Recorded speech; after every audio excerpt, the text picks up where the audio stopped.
ஆ ஒரு இதுவும் ஒரு பிள்ளைகளை பற்றிய விஷயந்தான்.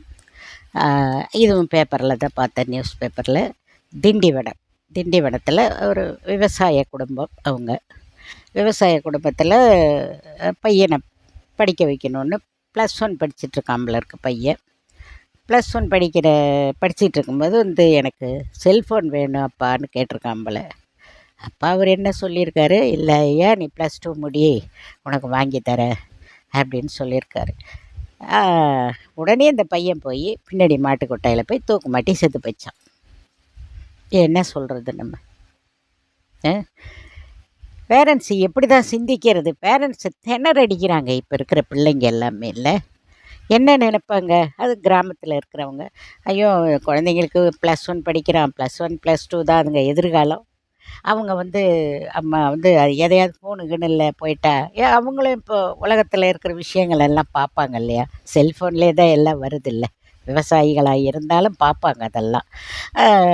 அது ஓரளவு தெளிவாக தான் இப்போ மக்கள்லாம் இருக்காங்க. அதை பார்த்து என்ன நினச்சிருப்பாங்க, நம்ம பிள்ளை படிப்புக்கு எதனா டிஸ்டர்பன்ஸ் ஆகிட போகுது, +2 முடிக்கட்டும், பிள்ளைக்கு வாங்கி கொடுக்கலாம் அப்படி நினச்சிருப்பாங்க. சொன்னவுடனே இந்த பையன் இப்படி போய் பண்ணிடவுடனே என்ன எப்படி திங்க் பண்ணுவாங்க பாவம். அந்த விவசாயிங்களுக்கு வயசாக இருக்கும். நம்ம பிள்ளை தலையெடுத்து நம்மளை காப்பாற்றுவான்னு நினைப்பாங்க இல்லையா? இதானே உலக வழக்கம். காப்பாற்றுறாங்களா காப்பாற்றலையா, ஆனால் அந்த பேரண்ட்ஸோட நினைப்பு அப்படித்தானே இருக்கும். இந்த பிள்ளைங்க பண்ணுற வேலையை பார்த்தீங்களா? எல்லா சுயநலவாதிகளாக இருக்காங்கப்பா. இன்றைக்கி இருக்கிற பிள்ளைங்க யாருமே தாயவோ தகப்பனையோ அக்காவையோ தங்கச்சியையோ தாத்தாவையோ பாட்டியையோ யாரையுமே பார்க்கறது இல்லைங்க, நினச்சி கூட பார்க்கறது இல்லைங்க. வீட்டில் இருக்காங்கன்னா அவங்க சாப்பிட்டாங்களான்னு கூட கேட்கறது இல்லை. பிள்ளைங்களே பெத்த பிள்ளைங்களே அப்படி தான் இருக்குது. அப்புறம் எப்படி தாத்தா பாட்டி அக்கா தங்கச்சி இவங்க மேலெல்லாம் பாசபந்தங்கள் எப்படி வரும்?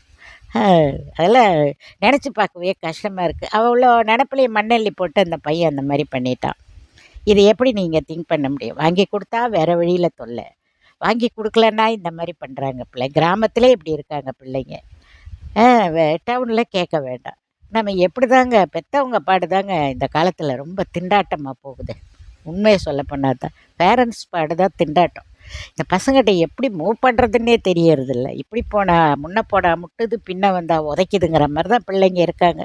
இருந்தாலும் நீங்கள் எல்லாம் கொஞ்சம் கவனமாக பிள்ளைங்கள பார்த்துக்கோங்க. எந்த விஷயத்தையும் சொல்கிறேன், நம்ம வாழ்க்கையில் வாழ்கிறத பார்க்குறதா இவங்க பின்னாடியே சுற்றுறதா? என்ன தான் நம்ம பண்ண முடியும்? நாட்டில் நடப்பும் சரியில்லை, நாட்டு நடப்பும் சரியில்லை. வீட்டில் பிள்ளைங்கள இப்படி பண்ணால் இந்த ஜென்ரேஷன் படுத்துகிற பாடு இந்த பேரண்ட்ஸுங்களுக்கு தாங்க ரொம்ப கஷ்டம். மீண்டும் அடுத்த வீடியோவில் சந்திப்போம்.